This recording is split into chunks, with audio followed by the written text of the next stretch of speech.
C'est quoi un trope? Bonne question. Le mot n'existe pas vraiment en français. Certains le traduiraient comme motif, ou figure de style, voire même cliché. Pas moi. Les tropes sont des outils que les auteurs s'empruntent pour construire leurs histoires. Ils ne sont ni bons, ni mauvais. Il y a juste ceux qui savent s'en servir, et les autres. Mais que ce soit pour écrire un livre, un film, une série ou un jeu vidéo, que vous en ayez conscience ou non, vous aurez besoin des tropes. Je suis le tropeur, et ensemble nous allons décortiquer les mécanismes qui se cachent derrière vos histoires préférées. Générique.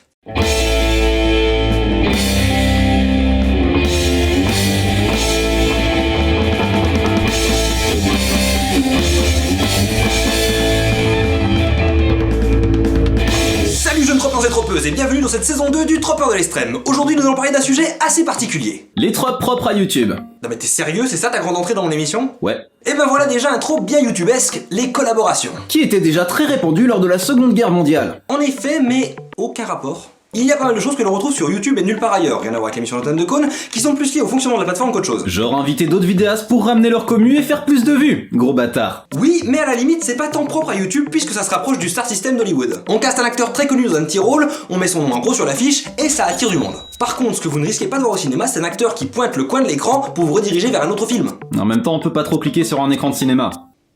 C'était une image. Non, c'était un film.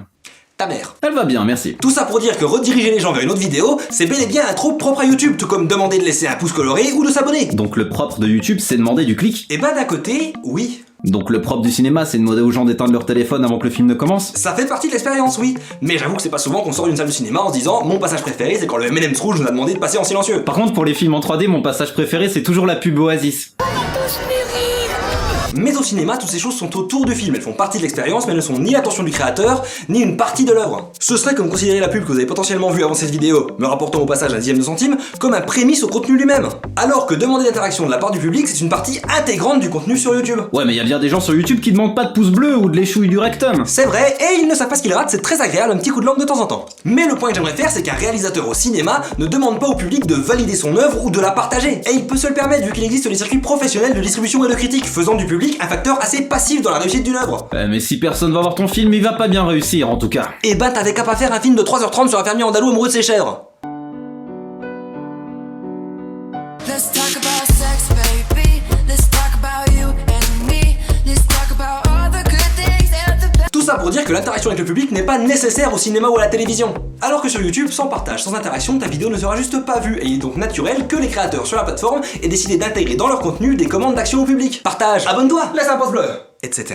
Et c'est peut-être ça qui nous permettrait de définir le propre de YouTube, c'est le besoin d'interagir avec son audience. C'est pas pour rien qu'il y a un espace de commentaires juste en dessous des vidéos. Après c'est bien beau d'interagir avec son audience, mais il faut déjà en avoir une, et ça c'est un autre point bien propre à YouTube. Le vidéaste doit savoir se mettre en avant. Et se mettre en avant, ça passe par deux points principaux, le titre et la miniature. L'expression il ne faut pas juger un livre sur sa couverture sur YouTube, c'est pas ça. Et donc le propre de YouTube c'est aussi les flèches rouges et les titres en majuscules qui tournent mal? Non, les flèches rouges sont au YouTube des années 2010, ce que le mulet était au cinéma des années 80. C'est effectivement un trop récurrent, mais ce serait effleurer la surface que de dire que c'est ce qui le définit. Le propre de YouTube, ce serait plutôt le lien très fort entre communication et contenu. Et ça, c'est lié au fait que les créateurs sur YouTube, la plupart du temps, travaillent seuls, et ce sur toutes les étapes de la création. Le YouTubeur est à la fois auteur, réalisateur, présentateur, graphiste, distributeur, sexe symbole dans certains cas. Salut. Dites-vous bien que ce n'est pas Christopher Nolan qui a designé l'affiche du Dark Knight. Tout ce qui est en dehors du film qui concerne la communication, ça ne fait pas partie de sa vision ou de son travail. Il n'a pas à se soucier de comment vendre son film, juste à le faire. Alors que sur YouTube, vidéo, miniature et titres sont intimement liés. Ils font tous les trois parties du processus créatif et sont tous issus de la vision du vidéaste. C'est souvent qu'on a dans des vidéos des références faites au titre ou à la miniature, puisqu'elles ont été imaginées à la base de la conception du contenu. Donc pour résumer, le propre de YouTube, c'est l'interaction avec le public et le contrôle total du processus créatif. Le youtubeur doit être polyvalent et proche de son audience, ce qui influence forcément son contenu. Mais tout ça vous le savez déjà, ce qui est intéressant c'est de noter à quel point les limitations du médium jouent un rôle sur la façon dont les créateurs s'y expriment. Prenez les films de l'époque du cinéma muet et un trope qui leur est très fortement associé.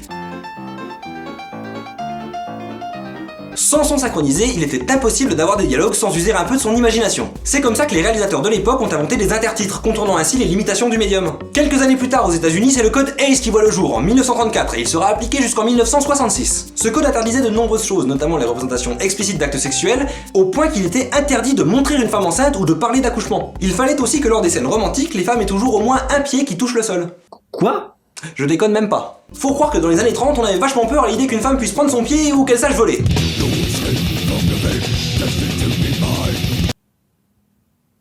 Mais c'est à cause de cette très spécifique règle du code ACE que s'est popularisée l'image iconique d'une femme qui lève la jambe lors d'un baiser. Encore une fois, les limitations ont eu une influence importante sur l'imagerie du médium. Et des exemples comme ça, je pourrais en citer des centaines. Mais du coup, où est-ce que tu veux en venir? Je te remercie de jouer le sidekick stupide pour faire avancer mon argumentation. Et je te remercie d'aller te faire foutre. Là où je veux en venir, c'est que si les limitations du médium ont une influence sur le processus créatif, c'est tout aussi vrai pour YouTube, même si l'idée de base c'était qu'on pouvait faire tout ce qu'on désirait. Et si on a commencé par parler des aspects sociaux et communication, il y a un autre aspect non négligeable que j'ai gardé de côté, l'aspect pécunier. Mais voyons, Tropper, tu sais très bien que l'argent c'est le mal. Les vrais créateurs font ça par passion. Tout à fait. Mais à côté de ça, les créateurs humains, eux, ils aiment bien avoir de l'argent. Allez savoir pourquoi. Et c'est ici que YouTube a son propre code ACE, caché sous le terme innocent dad-friendly. Tu peux très bien faire des vidéos qui parlent de sexualité, de politique, de guerre, de drogue, mais t'attends pas à être payé, gamin. Faut bien financer les chaînes d'unboxing. Et quoi qu'on dise sur la passion et la volonté artistique, ce code ACE 2.0 a bel et bien un impact sur les créateurs. Ceux qui en vivent et ont donc une certaine influence sont obligés de s'adapter et de s'auto-censurer sous peine d'être pénalisés. Il en ressortira un contenu plus lisse, plus conforme aux limitations de YouTube, et en conséquence, ceux qui seront inspirés par ce contenu auront tendance à suivre dans ses pas. Le propre de YouTube se redéfinit donc au fur et à mesure que la plateforme change ses propres règles. Donc YouTube est voué à être de moins en moins créatif et à sortir du contenu de plus en plus conforme à des règles arbitraires? C'est une façon pessimiste de voir la chose. J'ai tendance à croire personnellement que les limites et la censure sont d'excellents moteurs à la créativité. C'est ce que l'artiste Phil Hansen appelle la limitation créative. Si vous donnez à un réalisateur un budget illimité et carte blanche pour faire tout ce qu'il veut, rien ne garantit que ce qui en sortira sera excellent. Exemple, la trilogie du Hobbit de Peter Jackson. There's no love in you. What is love? Baby, don't hurt me. Contre-exemple, Les Dents de la Mer de Steven Spielberg. La plupart d'entre vous connaissent déjà l'histoire, mais pour faire simple, l'animatronique du requin ne fonctionnait pas réellement. En tout cas, pas autant que Spielberg l'aurait voulu. Alors qu'au début, il était censé être visible autant que possible pour créer des money shots, l'équipe a été forcée de le montrer aussi peu que possible. Et le fait de ne pas le voir rend le requin beaucoup plus effrayant au final, comme une menace que l'on perçoit sans jamais vraiment pouvoir l'apercevoir. Apprendre à contourner les limitations et à en faire des forces, c'est peut-être ça le secret pour devenir un bon créateur. Donc t'es pour la censure de YouTube? Non, absolument pas, c'est sûr qu'on s'en passerait bien. Mais j'aime à me dire que cette censure, ces limitations, en apprenant à les contourner, en jouant selon les règles qui nous ont été imposées, elles nous permettront de définir nous-mêmes le propre de YouTube. Parce que pour la première fois, on a la capacité de s'exprimer, et même si on n'est pas complètement libre, même si on n'est pas à notre avantage, quelque chose nous portera. La volonté de changer les choses. Mais t'étais pas sur YouTube pour la coke et les putes à la base, toi? Donc YouTube est voué à être de moins en moins créatif et à sortir de contenu de plus en plus arbitraire aux règles instructives de la Kika de la Muerte of Doom. Ton texte est beaucoup trop chiant à lire, s'il me plaît. Merci beaucoup d'avoir regardé cette vidéo, j'espère qu'elle vous aura plu. Vous connaissez la chanson, on partage, on s'abonne, on laisse un pouce bleu, on commente. Évidemment, allez faire un tour sur la chaîne de Z-Tram. Je remercie très fort les tipeurs et je vous invite à aller faire un tour sur ma page Tipeee, il y a des contreparties, c'est très sympa, n'hésitez pas. Make it rain, bitch. On se retrouve très bientôt. Tropper, out.